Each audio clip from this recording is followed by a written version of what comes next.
Pues bugaton utametahe ni witemwe nuchi mehtabata hinu utayemunat inut ne nistite muahnayanu ne no tahwan sipi mag pewagamunat awamo mehtabata chichi panta bueno je panigutot no tahwan chene nistiti no siete nenu te webster sautmada. C'est avec honneur que je m'adresse à vous aujourd'hui au nom du regroupement Pétapan et des Premières Nations des CIPI de Mastoya et de Noutahuan.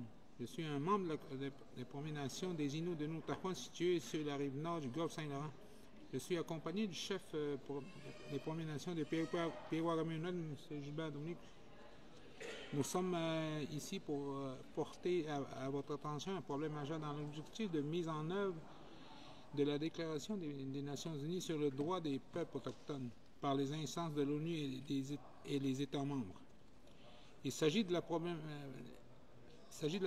problématique d'implantation au sein d'un État fédéré comme le Canada lorsque des parties de cette fédération n'acceptent pas d'adhérer à la déclaration. Les Premières Nations que nous représentons ici sont situées dans la province de Québec, dont le gouvernement refuse toujours de reconnaître officiellement la déclaration. Cette non-reconnaissance a des conséquences très immédiates et concrètes pour nos peuples. Le chef Dominique en a fait part hier. Dans le cadre de la discussion sur le point 3, il nous apparaît essentiel d'y revenir aujourd'hui dans le cadre de cet échange. Cette position de fermeture du gouvernement du Québec nous empêche de compléter la négociation d'un traité moderne qu'on négocie depuis plus de 40 ans. La date limite convenue entre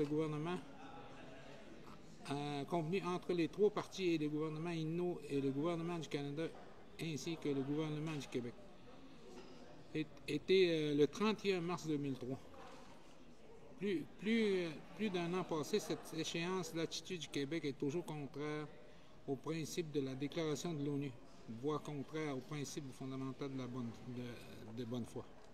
Aujourd'hui, nous vous demandons de porter une attention particulière en cet enjeu et à trouver avec nous des solutions permettant de faire respecter nos droits reconnus dans la déclaration, même lorsque des États fédérés s'y opposent.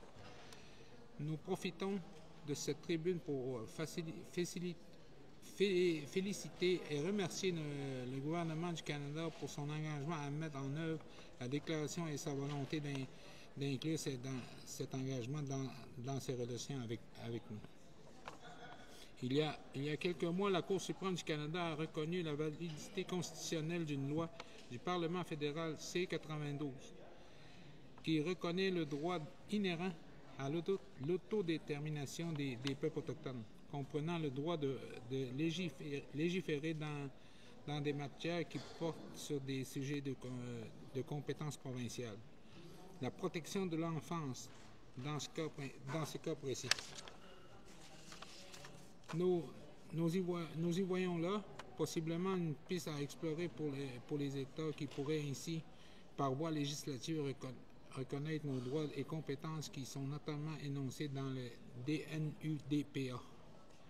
En terminant, nous souhaitons interpeller les organisations concernées au niveau de l'ONU, plus particulièrement le mécanisme d'experts, l'instance permanente et le rapporteur spécial, afin que vous ajoutiez cette problématique à vos mandats respectifs. Il s'agit d'un enjeu fondamental pour la mise en œuvre de la déclaration qui se situe peut-être dans votre angle mort. Pour nous, c'est un enjeu de société. Comment on peut amener le gouvernement d'une province à respecter la déclaration aura des impacts directs sur notre droit à l'autodétermination et conséquemment sur comment on pourra développer l'avenir de nos communautés. Merci, je n'ai pas